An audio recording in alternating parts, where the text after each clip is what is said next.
squares, and twists. Even now, your typical American bakery will usually offer a fair bit of variety as far as that goes. But it was, of course, the ring shape that would eventually emerge supreme. The main theory behind this is just that ring-shaped donuts are faster and easier to cook, avoiding that mushy middle effect that undercooked baked goods tend to have. This is the same reason why bagels are ring-shaped and why there are a lot of ring-shaped cookies. Fast turnover time became especially necessary once donuts started to transition into a common restaurant or diner food in the 20th century, and thus something that had to be capable of being quickly churned out in large quantities. The donut history books that I read called the 1920s the era in which American donuts, as we know them today, went mainstream, and World War I is often given credit. Because donuts had proven so fast and easy to make, a lot of soldiers were fed them when they were stationed overseas, and by the time they returned home, they had developed a real taste for them. That whimsical donut-making machine with the conveyor belt that I'm sure you have seen before was created in 1921 by a Bulgarian immigrant to New York named Adolf Levitt, and from that point, there was truly no going back. Donuts were now so utterly effortless to make, they were destined to be sold everywhere. In a testament to how far this once regional New England treat had now stretched, America's first ever donut chain, Krispy Kreme, which was founded in 1937, opened its first store in Winston-Salem, North Carolina. The big economic boom after World War II saw various entrepreneurs across this continent follow suit with donut chains of their own, including the Massachusetts-based Dunkin' Donuts and Mr. Donut in 1950 and 1955, and of course Ontario's own Tim Hortons in 1964. From the earliest days, donuts had been primarily understood as a breakfast food, a pastry in the same category of muffins and danishes and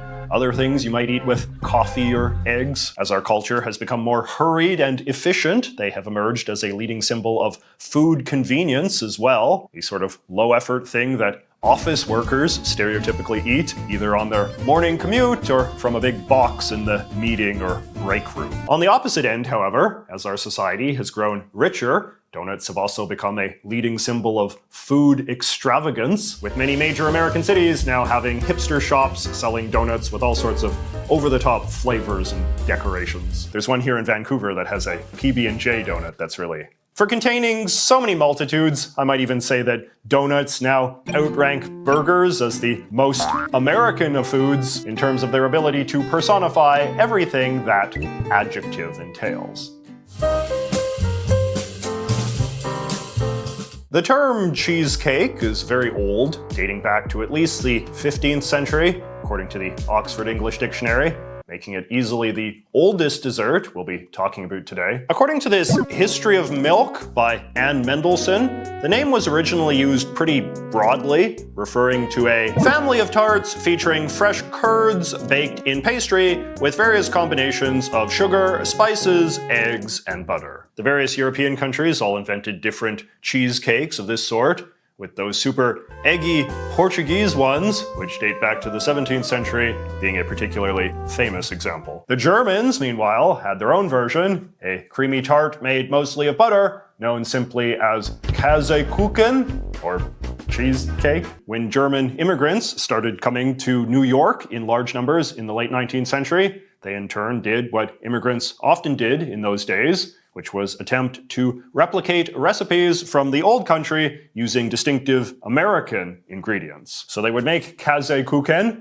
but instead of using butter as the basis for their batter, they would make a better batter using a popular newfangled American product known as cream cheese. According to the Encyclopedia of Greater Philadelphia, in the 19th century, the farm wives of Pennsylvania developed a distinct style of soft cheese that they would bring to Philly to sell. Once refrigerated rail cars were invented, these uniquely creamy Philadelphia cheeses were exported to nearby New York, where they earned a reputation as an upscale indulgence. The popular brand Philadelphia cream cheese was actually created by a New Yorker in 1880 seeking to capitalize on this fame. And thus, thanks to the influence of the Germans and the Pennsylvanians, we can see where this concept of a New York-style cheesecake originally came from. But as decadent as those cakes were, people couldn't help but wonder, is there a way we can make them even more decadent? The answer, of course, was yes. Around the 1920s or so, cooks began swapping out the cake's traditional boring flour dough crust for a sweeter, crunchier crust made from Dr. Graham's Miracle Crackers. As we all know from watching my pal Knowing Better's fantastic video on the topic, the Reverend Sylvester Graham was one of America's great Victorian crackpots, a strident vegetarian and anti-sex Puritan who believed that sinful, self-destructive lifestyles could be cured with a bland diet of boring food. He inspired a legion of dedicated followers known as the Grahamites, who invented a bunch of recipes for boring foods that they named after him, including graham crackers in 1829. Even non-Grahamites loved the texture of these thick and chewy cookies made from coarse whole wheat flour and bran, and in the latter half of the 19th century, all of the big new industrial cookie corporations started mass-producing them for grocery stores. And then, in the 1920s, so-called honey-made-style graham crackers, which were full of sugar, became all the rage, which was kind of crapping all over Dr. Graham's original vision for healthy eating, but he was long dead by then, so nobody cared. Now, giving cheesecakes a graham cracker crust was merely one of many ingenious ways that this newly sugared-up food was being integrated into the American dessert canon during the 1920s. Which brings us to our next treat. There is a plant with white flowers that grows in swampy areas and is known as Joseph's staff. Since ancient times, it has been believed to have miraculous curative properties, with its various parts used in all sorts of natural medicines. The sap of its roots, in particular, is quite thick and gooey, and was often used to make healing potions of various sorts. The gum of Joseph's staff, they called it. Or, to use the plant's more casual name, the gum of the marshmallow. In the late 18th century, chemists in France mixed marshmallow goo with egg whites and sugar to make a gummy that you could suck on to cure congestion and sore throats. And as was often the case with these sorts of things, the marshmallow gummies tasted so good that pretty soon people just wanted to eat them for fun and didn't care about all the medical BS. But extracting the sap from the marshmallow roots was incredibly time-consuming. A 12-hour process, according to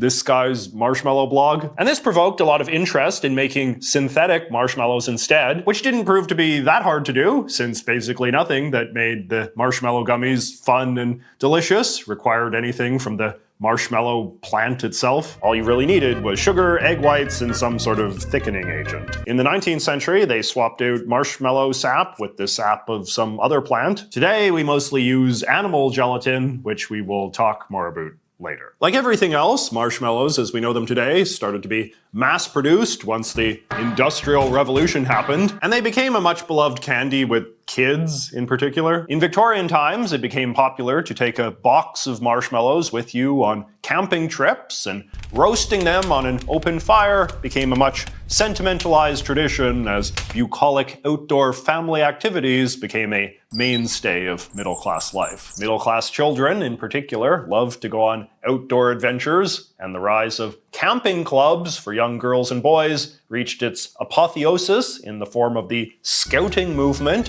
which swept Britain and America in the early 20th century. In 1927, a new organization known as the Girl Scouts of America released a guidebook full of fun activities for scout leaders to do with their troops, including a bunch of creative, low-effort snacks that could be made out in the wilderness. This included such memorable treats as little pig potatoes, rum-tum ditties, and of course, s'mores. S'mores were a decadent dessert made from marshmallows, chunks of a plain chocolate bar, and a couple of the Reverend Graham's Miracle Crackers. Toast 2 marshmallows over the coals to a crisp, gooey state, and then put them inside a graham cracker chocolate bar sandwich. You eat one, you want some more. some more. Get it? It's no great mystery why these things took off in a way that pig potatoes didn't. Speaking of gooey treats, let us now talk about the name Jell-O is a play on jelly and gelatin, two words which derive from the Latin word gela.